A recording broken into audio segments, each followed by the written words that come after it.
Friday. Friday? Is it Friday? It's Friday. It's Friday. It's Friday in Flint, Michigan, and Friday in St. Pete, Florida. Is that same time, right? Yep. How's it going, Timothy Bulu? It's going, brother. It's going. Are we living the dream? I see we're in the outdoor studio, living the life of Riley, are we? Yeah, well, we got a tropical storm bearing down on us, so I figured it's supposed to get right nasty sometime on Sunday and probably into Tuesday. So I'm going to enjoy the outdoors while I can. Oh, no. I mean, board up the windows kind of, Yeah, they're saying right now the storm is south of Cuba, coming dead north. And they say that after it crosses over Cuba, before it hits the Florida Keys, it may strengthen to a weak hurricane. But for my area, they're saying most likely it's just going to be a few inches of rain and storm or wind gusts coming up to tropical storm strength. Now, how often are they correct with their assessment? This particular station is so often correct. It's the only one I listen to in storm predictions. I heard a comedian was talking about the easiest job in the world is a weatherman in Arizona.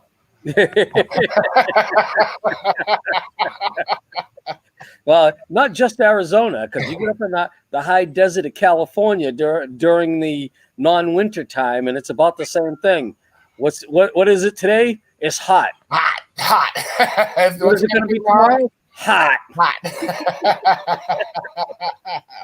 Back to you, Jim. The only time the weather got interesting when I was living up in the high desert in California was during the winter time. Man, dude, I walked out my house one time and I thought I was still drunk. Everything was covered with white. 3 inches of snow fell overnight in the high desert. Well, that wasn't supposed to happen. That wasn't supposed to happen. I was like, this stuff looks familiar, but having just spent 2 years living in a Japanese tropical island, I hadn't seen snow in a while. So it kind of got your attention, huh? What? It snows up at this place? I don't think I could stay here either. Well, Marky's a transplant from Michigan out in L.A., and then he got a job in Buffalo, New York from L.A. Oh, man. Yeah, so he found himself in Buffalo, New York in 25, 27-degree weather last week. Had to go out and buy some boots. Yeah, you know the worst part about Buffalo weather? Uh-oh. Because of the way Buffalo sits on the edge of Lake Erie, The wind is forever kicking up lake effect snow over Buffalo. Forever. And I mean, I had friends that are from that area, and several years ago, they were heading back for a family wedding, asked us if we could take care of their son for the week while they were up there. It's all right, no problem. So he's all bummed out because mom and dad were going back to Buffalo without him, until he found out they ended up having to land in Philly and rent a car and drive the rest of the way because nobody could land in Buffalo due to all the snow. It seems like a typical scenario in Buffalo between December and Oh yeah, March. all you need is the wind coming off Lake Erie in the proper direction, and Buffalo's getting buried. Yeah. I haven't heard from Jeff. I sent out that link early this morning, and he has not responded. So I don't know if we should be expecting him today or not. Okay. And I also sent out I reached out to what's that guy's name? Chuck. Yeah. I saw Jarvis was on Whose Opinion Is It Anyways?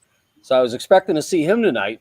No, that was a different Jarvis. That wasn't that wasn't our as I say, that wasn't our Jarvis. Howard Jarvis. Yeah, that was another Jarvis. That was the guy who is a I guess I'm going to call him a Whose Opinion Is It Anyway fan. Cool. Welcome, Jarvis. Welcome. he may jump in. He stopped around the other day. He stopped over the other day. He's got his mentor is looking to get back into video production, looking to get a show started. So Jarvis's first stop was over here to steal shit from me. He said, "Man, I got a client that wants," and he says, "You gotta, do you gotta, you gotta this, you gotta that, gotta," and I'm like, "Yeah, I gotta." Hold on a minute. So by the time I walked my head through, I said, "Wait a minute, he's got that beautiful camera. He's got a beautiful Sony 3-chip camera that I bought him, that I encouraged him to buy like 12 years ago.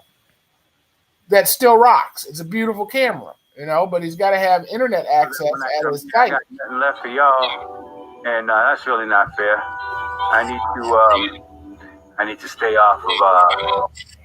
Who is that? Is that you? Sorry, man. One of my cousins is doing a live stream right now in Boston, and I've been trying to get him to link up with us on Friday night. I just figured I'd send him the link to see if he's interested in maybe doing a joint live stream. That would be interesting. I was about to say, I don't know if you share your screen, if he will have audio. Yeah. Because there's an option for you to share your screen, and that whatever you're looking at, we'll look at. Hey, what's the what is your YouTube channel? The FOV?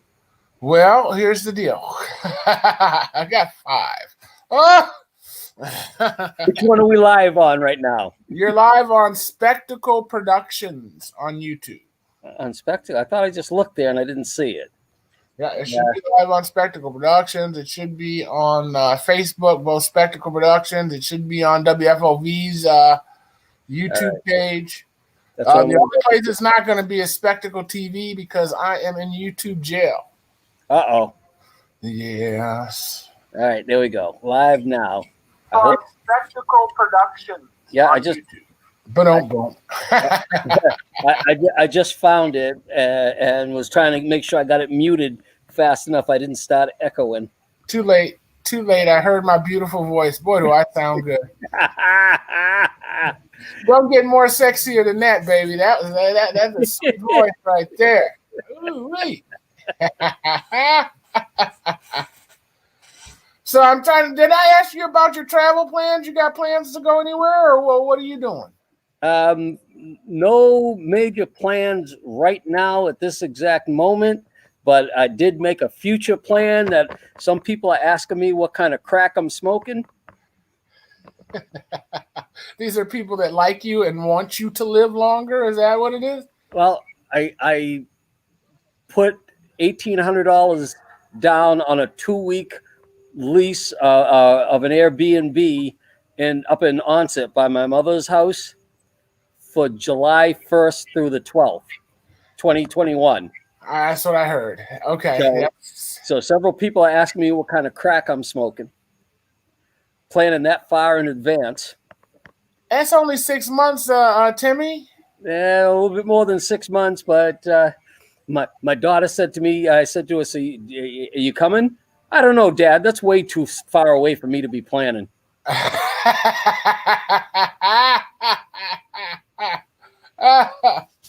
Oh my goodness! Well, that's the youngest one said, "I'd love to, Dad, but it'll depend on how my college schedule is." In July, that's the middle of the summer. There's no school. He's taking summer classes, so he's trying to be graduated by next August. Oh, he can sneak away for 3 days. Well, I'm figuring, the place is going to have internet. Right. Most of his classes he does online anyways. Right. So he can come up with us. We get up there. He can do the family thing on the weekend, and Monday through Thursday do the school thing, and then do the family thing with us for the weekend again, and then head back to Florida. There you go. Yeah. Or even sooner. I mean, he can spend a couple 4 days and then fly back on his own. I don't know if he's a flyer or not. Yeah, he is, and that was the other thing I'm going to offer him is because I got so many points right now with JetBlue. He ain't going to have to worry about buying his plane ticket. You can transfer them? Well, I can buy the ticket for him. Oh, okay. Okay. That makes I sense. log into my account, buy the ticket, put his name on it. But All right, well, what I got no alcohol this week. You do see that, right? You see. yeah, I call this Michigan moonshine. Michigan moonshine.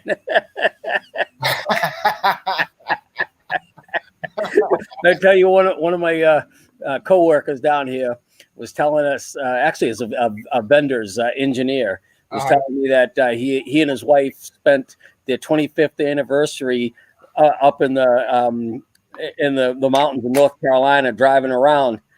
And I said to him, well, while you was up there, did any of them good old boys give you any clear jugs with clear liquid in it and ask you to drive it around for them?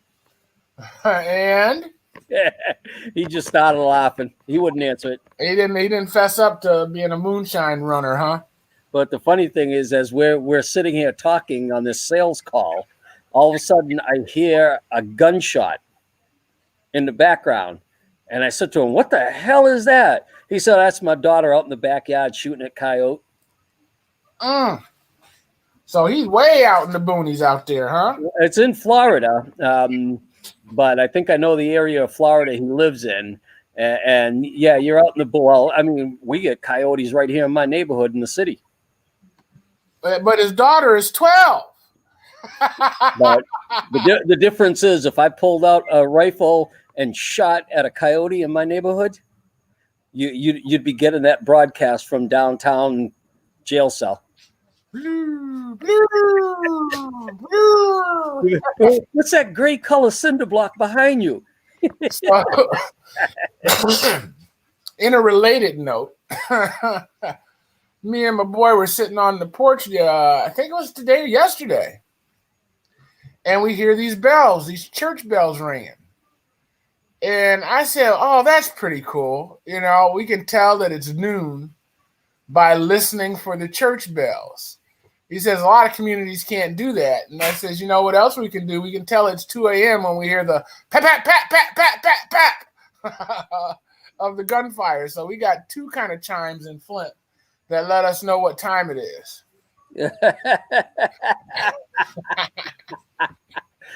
What time is it? Say if you hear gunfire, it's 2 a.m. If you hear church bells, it's noon. It's noon. It's 2 p.m. And just keep your head down between the times. That's all. Just keep your head down. Well, they're trying to get me to go to North Carolina for Thanksgiving. And I really can't think of a reason to. I'm really don't. I mean, I got 3 dogs. So we can't just go in one car off, Andy, Paul, and myself, 3 adults and 3 dogs in one vehicle ain't going to cut it. Unless I rent like a pickup truck or something. And then that way we can put the dogs in the way back of the pickup truck and run down there. The other thing is it's just one Thanksgiving. I think I can give up one Thanksgiving to avoid any possibility of contracting COVID, because if I get it, it's not going to be good. You know what I mean? Yeah. Where they want you to go in North Carolina? Well, Angie's family is hosting a Thanksgiving dinner. Where at? In Raleigh, I believe. Okay. In Raleigh, North Carolina. And again, I don't even know if they've got quarantine rules. Are we going to have to sit there for 14 days once we get there? Not the last time I heard. But you always got to keep checking. Well, now that we're in November, if they make any changes, it's going to be an emergency change. Like Massachusetts will pop up these emergency changes that go into effect next Monday. Yeah, in 2 days, right? The 48-hour notice. I think they just do that to bolster the traffic in the grocery stores. And I tell you, I thought sure enough they was trying to start another one. I started seeing all these news reports about all these people expecting all this violence and rioting and whatnot on Tuesday night and Wednesday. So people are out stocking up at the stores, and I'm like, oh man, the shelves are going to be empty again because here goes the news media creating chaos where there isn't chaos. Yeah. I mean, I even heard on NPR they were talking. The story was about people buying guns and ammunition. Oh, that was for real. Right, and their motivation and why. But I mean, I understand that's fear mongering on top of information at the same time, kind of thing. Yeah, well, that's kind of double sided. Like the guy that I heard in Walmart that day, he was if somebody fear mongered him, and he was scared, and so he was not going home that night without having some kind of a firearm. But a lot of the guys that I know that are regular gun owners, enjoy shooting and everything, their fear is that because of some proposals that they've heard, that what's going to happen is ammunition is going to become scarce and expensive, and so they're stocking up now, and on that premise that ammunition is going to become scarce and expensive. Well, ammunition has already been scarce, man. I'm telling you, what was it, like 5 years ago? I built a garden next to the house, and we had groundhogs. Okay. And the young man that I had in charge of the garden, he was a hillbilly. He was a hillbilly. I'm sorry. A hillbilly in Flint? And he was a misfit. He was definitely a misfit. Okay, if you think about the little Christmas Carol, that's who he was. He was that guy. But I liked him. He was unique. Okay, he would wear dresses and skirts, and he would be out in the garden. He almost got killed. Okay, he was out. I mean, I can't remember what black movie was on, but there was some black movie on television, and he was out in the field on a log with a whip, practicing how to use the whip. And the people that were walking by were taking it as if he was threatening them to whip black people because of the atmosphere from this movie that had played. So we had to save him from some folks on that account. But to make a long story short, he had a .22 rifle, and he wanted to shoot the groundhog. And I told him it was illegal to shoot the groundhog. He said, "Not if I eat it." I said, "You're going to eat it?" He says, "Yeah, it's good eating. I've seen a couple recipes online." So I said, "All right, man, I'll get you some bullets." It took me 4 months, Timmy, to get 22 bullets. Every time I go somewhere, they say, "Man, you literally have to be standing here when the shipment comes in." That's how fast they go out. So that's been going on for almost 5 years. For at least, I don't know if it's just the 22 size bullets that have that issue. Guys, I know there were 9mm. They were having a bad time trying to find 9mm rounds. Well, my friend makes his own bullets. Yeah, that's what one of my friends does. He does a lot of reloading, and whenever the guys get together to get out of the range to go fire, he comes with a canister full of rounds, and they pay him for the rounds and then police up the brass. Hey, girl. Hey, Tim. Hey, Paul. How are y'all? I'm doing better now. I got so tired of looking at Timmy. My God. Now, listen, boys, watch your language. We've got 2 little ones in the room and a whole room full of women. Say hello, girls. Where are the ladies? I do more than that. You can't tell me you're in a room full of women and just flash them like that. That's wrong. Well, here is Diana. Where's This is Paul, Tim. Diana. Oh, you're 6 feet away, too. How you like that? Hi, Diana. And this is her daughter, Nadia. Well, hello, Nadia. How are you? Nadia, smile. That's not a smile at all. That's what you're gonna get. This is Samantha. Hello, This is- Samantha. Hello. Good. And you know, Paul, you know Samantha. Paul Jr. knows her. Samantha, did you work the election? What was that? Did you work the election, Samantha? Oh no. I went on a walk. What is it called? Not a protest. What's it called? Oh, like a demonstration, you went out. I went with Paul and Briante for Black Lives Matter at in Lansing. Oh, okay. Nice. A march.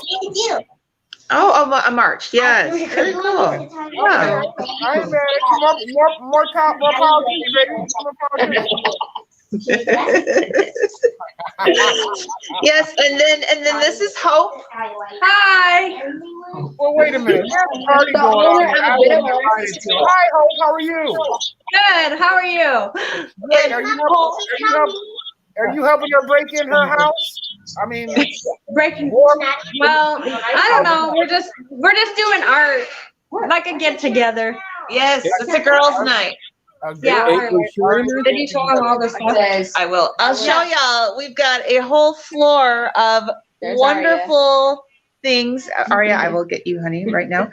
We've got all kinds of great creativity happening here. Did y'all see that? Oh, bye. No, you're there. Okay. All I could see was me.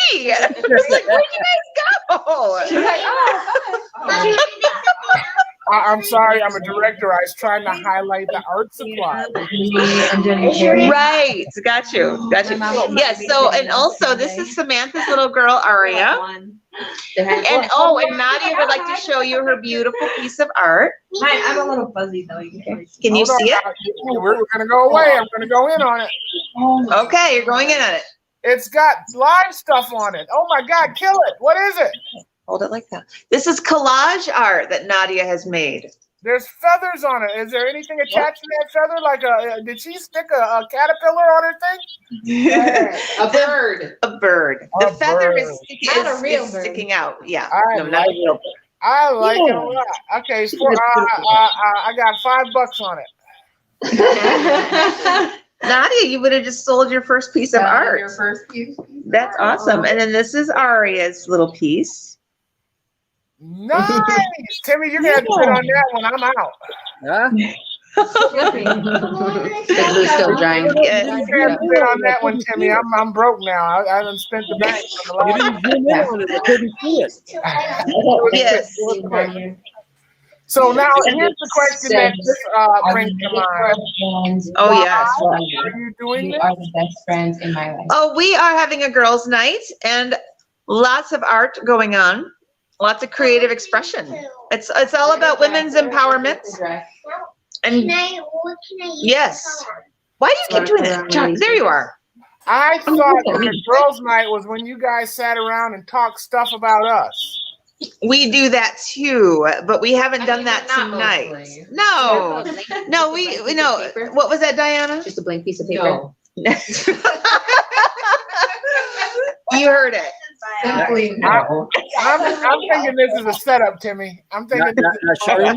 Sharima, Yes, Tim. if anybody knocks on the door, it's not a girls' night party. It is a protest, an anti-women protest. Well, we are not protesting tonight. Yeah, but you know the difference, right? You're not supposed Tell to me more. have parties, but they don't care about protests. Is that a canvas? She's within her 10-person limit here in Mitchell. She can have up to 10 friends at her house. It's the college dorms that only allow 4. Got you. You're talking about that kind of a protest. I got you.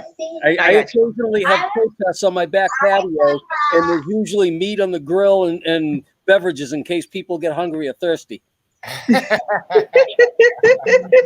Well, you know, one of my clients told me her granddaughter up at Central Michigan got caught with 5 people in her dorm room and they all got expelled and lost their $40,000 tuition. Oh, I do have. Oh my God. Got They are caught not what? playing around. Wait, got caught what? No, that's Just socializing together in their dorm. And they all got expelled and lost all their scholarships. That's hardcore. Wow. Way Where? hardcore. I mean, there's no way you need to be that. I mean, you test them. Right. Did you say that was CMU, or where did you say that was? I'm gonna say it was Central. It might have been a college in Boston because she's in Boston. She's got two granddaughters, and I'm not sure which one she was talking about. Oh my goodness. Yeah. Oh my. That sounds like something that could happen in Massachusetts, because they're locking down so hard up there. People are beginning to call the governor the emperor, and the government the Gestapo. Ouch. Ouch. Are you going to work now, Tarima, or are you still working from home? No, we're working remotely. Tim Herman, he is really clued in, and he's really on top of everything that we're doing. And so, our CEO. So no, we're all working remotely. I like we have him. been. I do too. I do too. Yeah. Sure. Yeah. So. No, he's gonna. So no, we are all working remotely. That's for sure. Are you guys making any like physical plans for the future? When's your first calendar event start? Yeah, so that's interesting. So the events are there. If they happen, they're happening virtually. Although we did have an event a few weeks ago at the drive-in and at US 23, right before they closed for the season. But the weather wasn't very good. I didn't end up going. But it was. I guess it went well. Can I ask you how much they charge to rent the drive-in? Yes. I don't remember how much they charged. I know that Youth Quest went to the drive-in as well to celebrate our 10th anniversary, but I'm not sure. Okay. What they charged. Right. I had a plan to rent drive-ins around the country and do concerts. I'm gonna put like I don't want to call it a version of Woodstock, but one of the thoughts was to go on tour and do the drive-in tour where you turn those into concerts instead of movies, and especially since most of them are like a band across the country. They can just be used as a space, that has a driveway to it. Yeah. That would be a really cool idea. You got any travel plans? I want to make another one. Me? Yeah. No, not so much. No, I really don't. I would really love to go up to Painted Rocks, up in Lake Superior. I'm gonna eat more tacos. So go for it. Yeah, go for it. Are there more? So no, I haven't. I don't have any plans to travel so much. How about y'all? Well, I was just telling Timmy, my wife's trying to get me to go to North Carolina for Thanksgiving. Okay, so I'm not feeling it. No, is it the family that you'll go see that you're just not feeling it, or what is it? No. I mean, I like her. I like her brothers enough. It's just I am scared of COVID. I really am. I've gotten into such of a routine here, to where I'm avoiding people, I'm avoiding places, and I feel safe. You know what I mean? I know exactly where I've been, exactly what time I was there, and if anybody around me coughed. That's how few places I go. Yep. Same. To add the dynamics of 7 other people. Yeah. And their circle of 7 on top of 7 on top of 7. We're talking 70 people that I've got to worry about being safe. Yeah. Fair enough. I know. And even, I'll give me a Swanson turkey dinner and I'll Zoom with them while they're eating. Yeah. Absolutely. And you can do that too. So no, I had 2 family members who just tested positive for COVID. And so that has been a challenge. Oh my goodness! I need to tell you. Do you know Ted Jankowski, right? Yeah. Why do I know Ted? Yeah, I do know. I know of Ted Jankowski. He passed away this morning. Really? Yeah. From COVID? No, he had a arterial hemorrhage or something like that. Some kind of weakened vein split, and they said it was like a an aneurysm.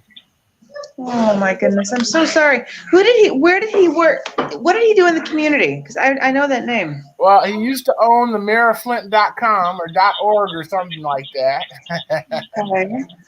He used to do public access television shows with me. He had the Ted Jankowski show. Okay. He was a regular at city council meetings, speaking at the podium. Yeah. And Yeah. he most recently moved out to California, out to Hollywood, and been letting Marcus live with him while he was out there. Getting work. Wow. Yeah. So Marcus's car right now is parked at his house. Oh my gosh. Yeah. Oh my goodness.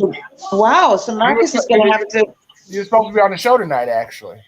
You just did it. Really, Paul? That's how fast it was. I mean, Tuesday I sent him the invite. He said, "Sure, I'll see you Friday." And I got a call this morning saying that he ain't gonna make it.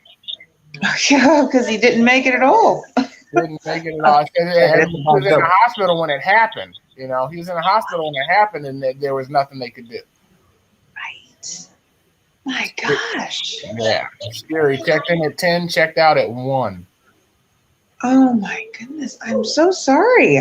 My goodness. Yeah. It's been an interesting day to say the least. For I've sure. been looking around for something to memorialize him with, and I did a series of. We helped him move to California, me and Marcus, 8 years ago.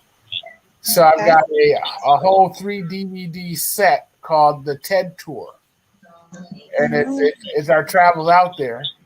So I watched it this morning, and there's like only 3 pictures of Ted in the whole dang series. Oh.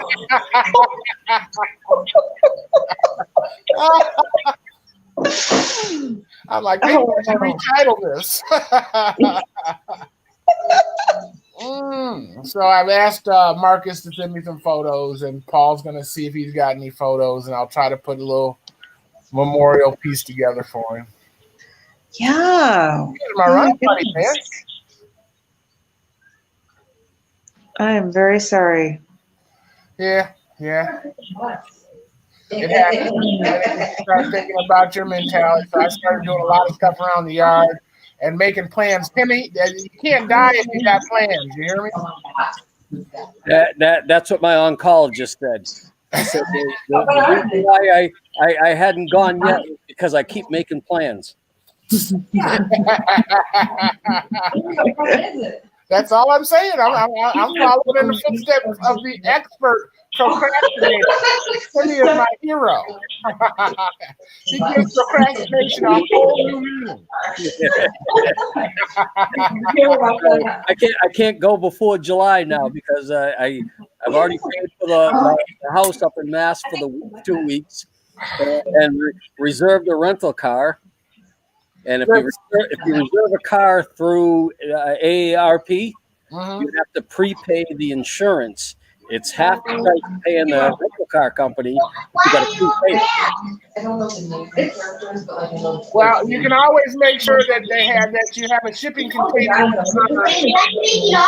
so you can go anyway. You know what I'm saying?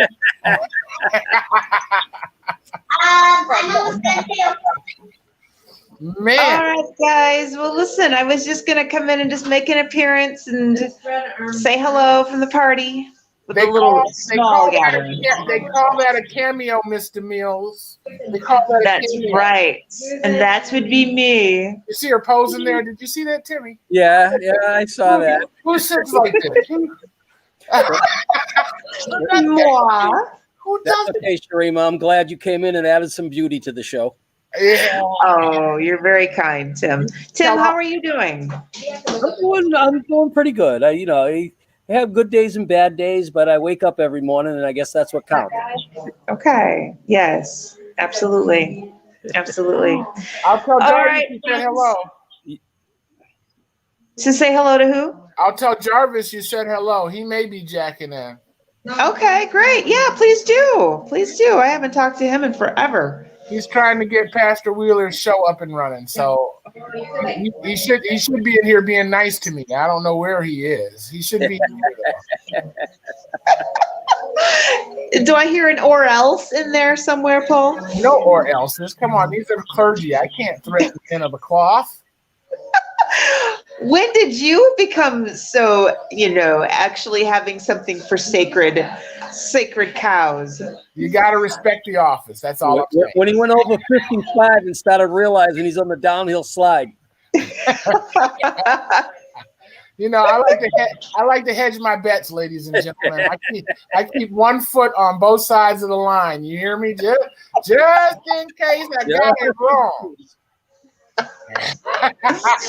Oh, you are so funny. Why risk it? That's all I'm saying. Why risk it when you can? I agree. No risk it, no biscuit. Right. You can walk the line. You can walk the line, baby. Uh-huh. All right, Sharima. We'll talk to you later, darling. All right. See y'all again. All right. Bye-bye. So, Tim, I avoided all this political stuff. I stopped watching TV election day at 7 o'clock when I left to go vote. Now, I arrived at my polling place approximately 7:40 with ample time to vote. I was the last voter in my precinct in Flint, where the 5th precinct. What time does your polling place stay open till? 8 o'clock. Oh, okay. 8 o'clock. So I was the last person to vote. There are 1,600 registered voters in my ward, or give or take. What number voter do you think I was, Timothy? 1,599. You must think we're Vermont. Well, you think this is New Hampshire, dude? Let me remind you, I'm in Flint, Michigan. Yeah, you said there was 1,600 voters in your precinct. I said you were 1,599. I could only wish. I could only wish that 1,599 people voted before me. You have 100% in your ward down there in St. Pete's? What do you got, a 2%? Hell, yeah, it's probably about 55, 60%. No way. That's brilliant. Voters? Turnout. No. I mean, I'm talking turnout. It's tough, man. Like where I vote, there's actually 2 different precincts that vote in the building that I vote in. So I have to make sure I go in the correct door. My sister Cindy lives less than a mile away from me. She's in a different precinct than I am. Right. I mean, you got to have a border. The border is going to be somewhere. You know what I mean? It could be across the street or up the block. That doesn't bother me. I never paid attention to how many voters there are in my precinct. I normally go to my precinct and I'm there at 7 a.m. when they open, and because I do it on my way to work normally. But like 2 years ago, I was going to be out of the country on election day, so I went down and voted early.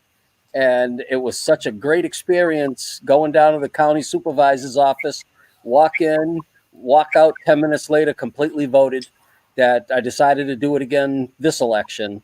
And my daughter and my sister Cindy and I jumped in my daughter's Prius and went downtown, and we went in. We were done in about 15 minutes and then went to breakfast. Nice. So you got a new way to vote, huh? Yeah, I wonder why it's taken so long, or it took so long to come to this idea of the early voting. Florida does the mail-in ballots. I'm okay with too, because they don't just send a live ballot out to every registered voter. They send out a card. You have to fill the card out and sign it requesting a ballot, send it in. Then they verify that your mail-in address is correct and your signature is correct and everything. And then they send you a live ballot. Right.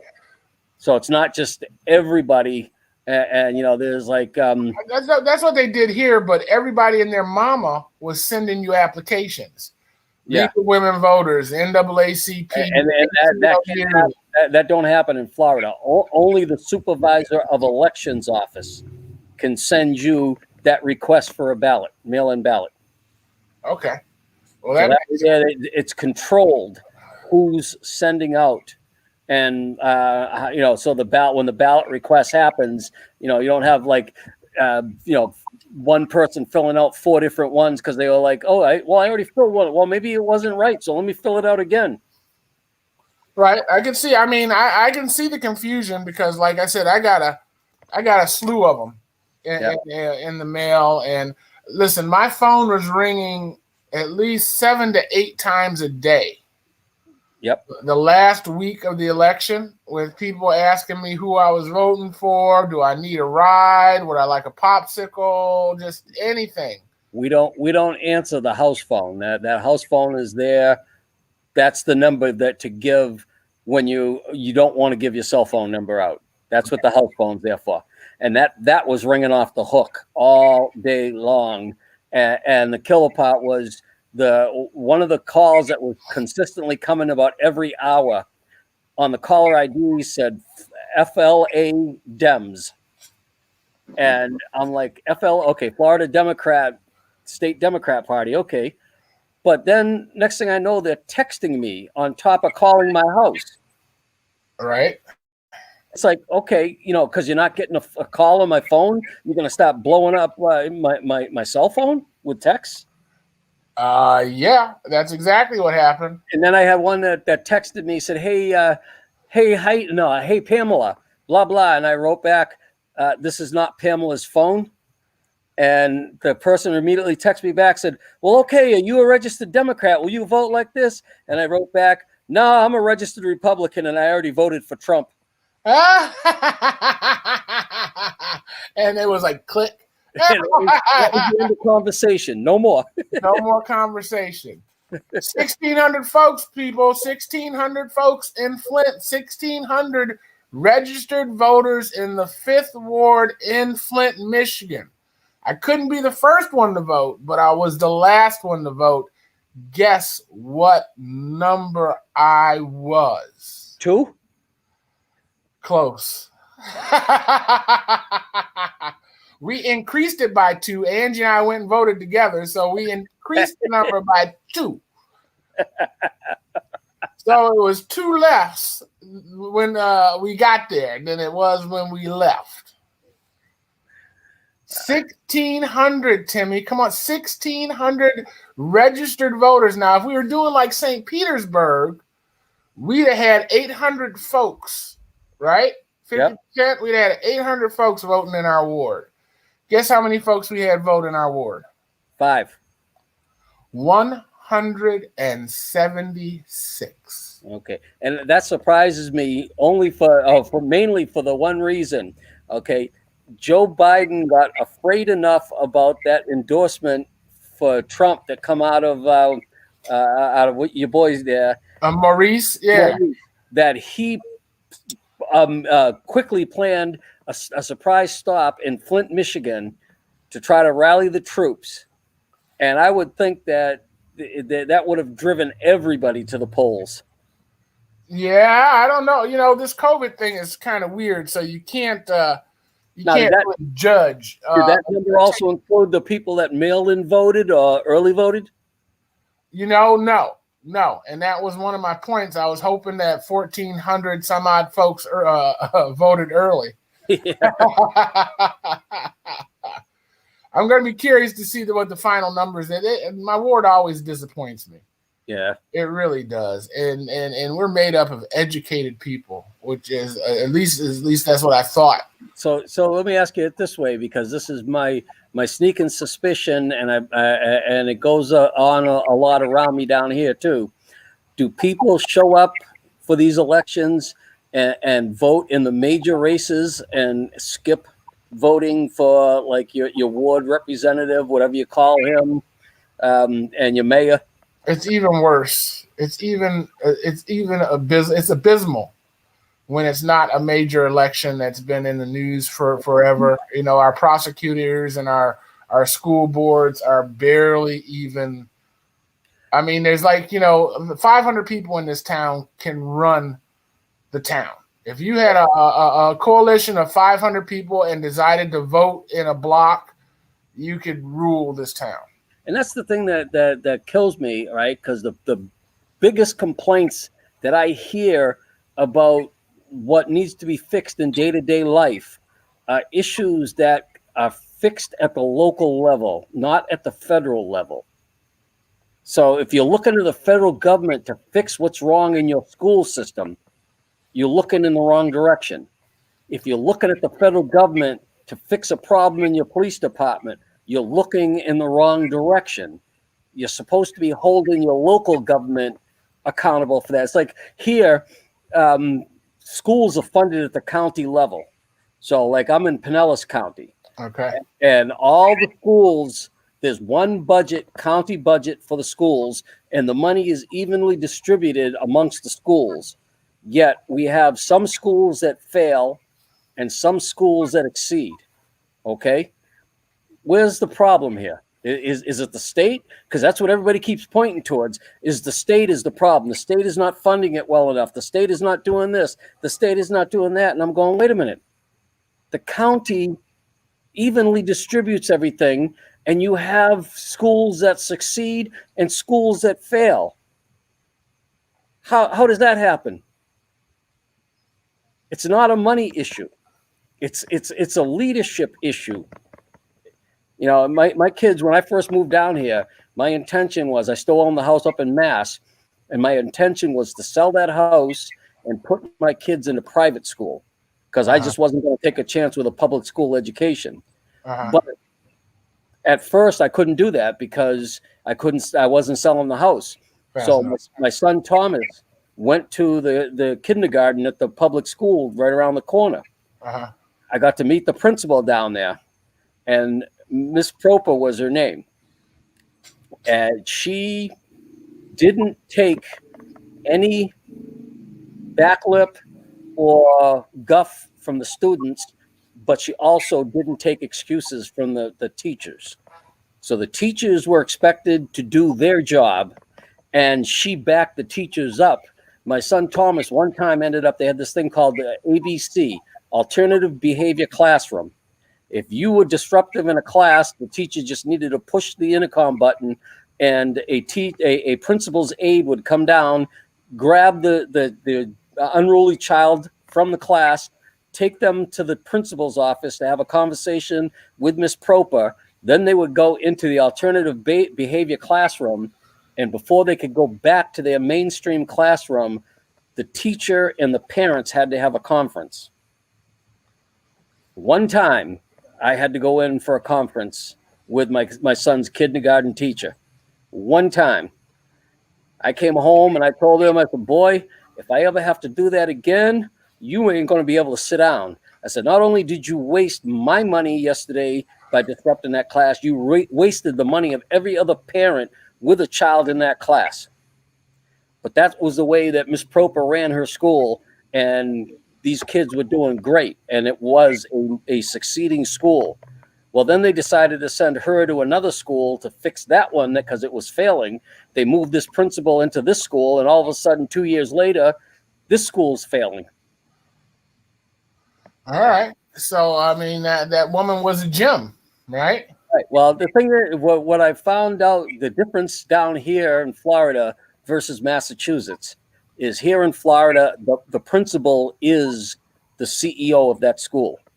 So if you have a good principal who insists on order, behavior, and metrics and success, you get a well-running school and it succeeds.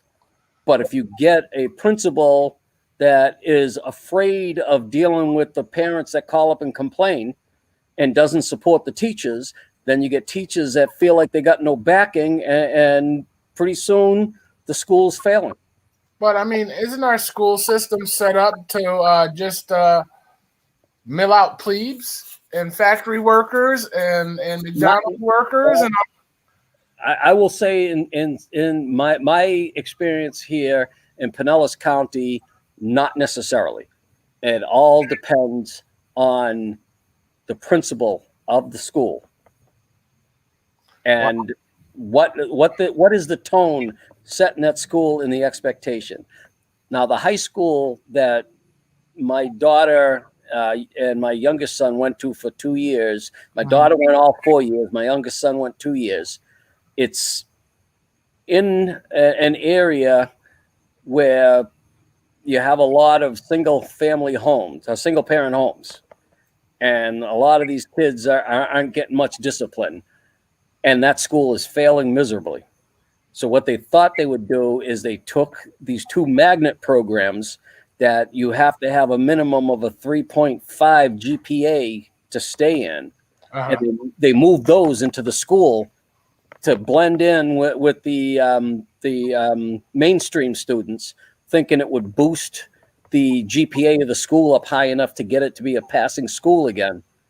And that ended up not working. So, the opposite happened? No, not the opposite. The magnet schools programs that my son was in and that my daughter were in, they had to maintain their grades and everything, but there wasn't enough students with a 3.5 and higher to boost the overall GPA of the school. So here they are, free breakfast and free lunch for 100% of the student population in this school. And then when my youngest son started there, I go to a meet and greet with the teachers, and I come to find out that not only is it free breakfast, the students don't go to the cafeteria to get breakfast. Breakfast comes to them in their classrooms. Oh, wow.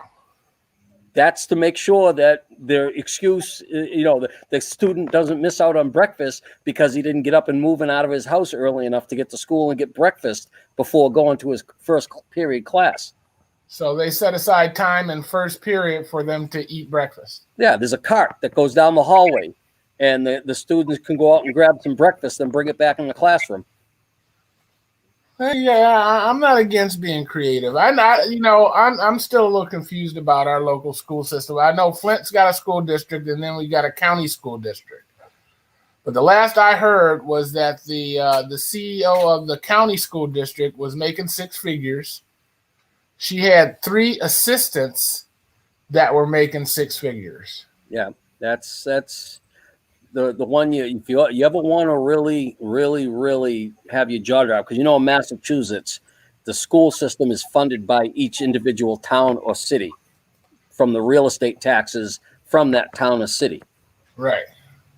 So one of the things that the teachers union is extremely strong up in Massachusetts, and if you don't get the blessing of the teachers union as a politician, you're not going to get elected to anything. The city of Boston appointed, this is 1995, 96, I'm going back to, appointed this new superintendent of schools, guy by the name of Federico Pena. And he said, first thing he did, he come in is, the question was how, and this is, like I said, back in 95, 96, Boston spending over $9,000 per student. And yet the system was failing. And he said when he did his research to try to figure that out, what he realized was that there was 11 layers of bureaucracy between his office and a principal's office in a school. 11 layers of bureaucracy. What he found out was that the teachers union, basically, as soon as you were given tenure, you were promoted out of a classroom into some administrative position, even if it had to be created, so they could go hire a new teacher and put that new teacher in the classroom. So his thing was, that's ending. I mean, he made a public press conference statement. That's going to end. We're going to fix this. I'm not going to have 11 layers of bureaucracy between me and a principal in a school. The next day, the teachers union paid his office a visit. And the next day he said, well, it doesn't look like I'm going to be able to solve that problem. they done threatened him. They told him who runs politics in the city of Boston. Yes, they did. Yes, they did. But you imagine that they $9,500. It was like $9,400 a year per student was what the school system's budget was, but less than $1,000 of that made it into the actual classroom where the student was. Right. I mean, it's too big to fail, Timmy. Too big to fail. Too much bureaucracy. Well, yeah, but that's thousands of jobs lost. If he would have cleaned that up, there would have been a depression in Boston because so many people would have been unemployed. Yeah, a lot of tenured teachers.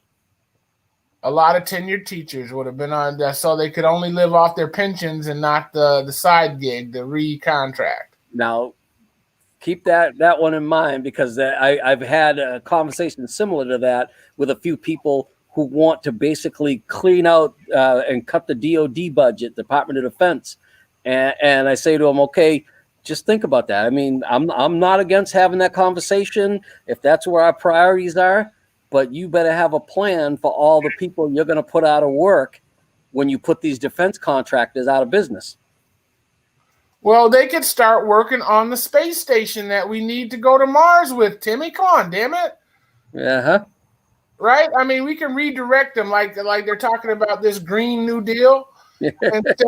Instead of making bombers, they can start insulating skyscrapers. Uh-huh. It's a shift. Uh-huh.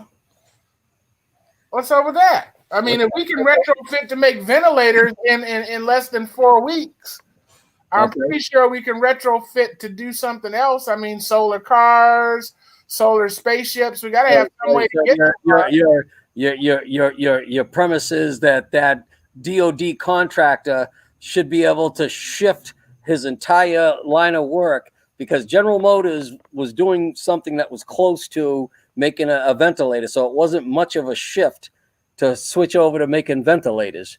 But Northrop Grumman that makes airplanes should now be building insulation for buildings? No, what Northrop should be doing is probably building jet-powered windmills. I don't know, Timmy. I mean, there's something that they can build. You know what?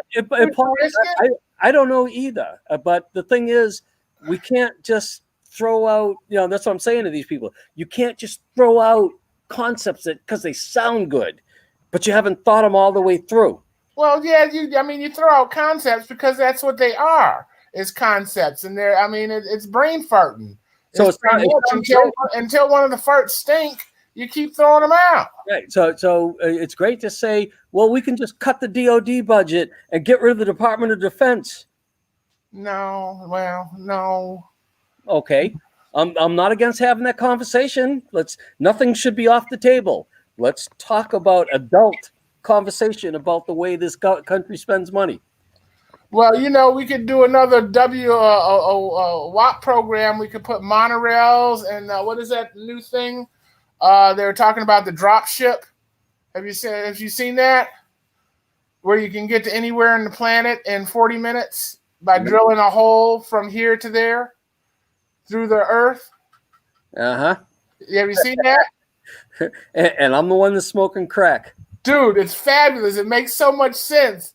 It uses gravity, right? So they drop the ship. If there's a station in New York and a station in China, they drop the ship from New York, and when it gets to the halfway point, it has enough momentum to throw itself up the other side, and then I can't remember the movie it was in, but it was in one of those. it was in one of those Bruce Willis movies, man. It was pretty cool. You got 30 seconds, baby. Say it. All right. We did our duty. We went out and voted. Now let's live with the world we're creating, people, and get ready for the next election. Do your research. Nice. And vote locally, all right? Hey, if you guys like Yeah. to do what we do, as always, we encourage you to give us a call, 810-239-2901, Spectacle Productions. You can get your radio show on. You can get your public access on. You can get your YouTube on, your Facebook on, 810-239-2901. We're determined to make a difference. And Timmy, you know what? I was going to give you the last line. I'm gonna give you the first line. You take the first line, I'll take the last line, and we'll act like we know what we're doing. So remember this. Enjoy the life you live in. Just until you can live the life you'll enjoy. Peace. Did I set you up right? Yeah, it sucked.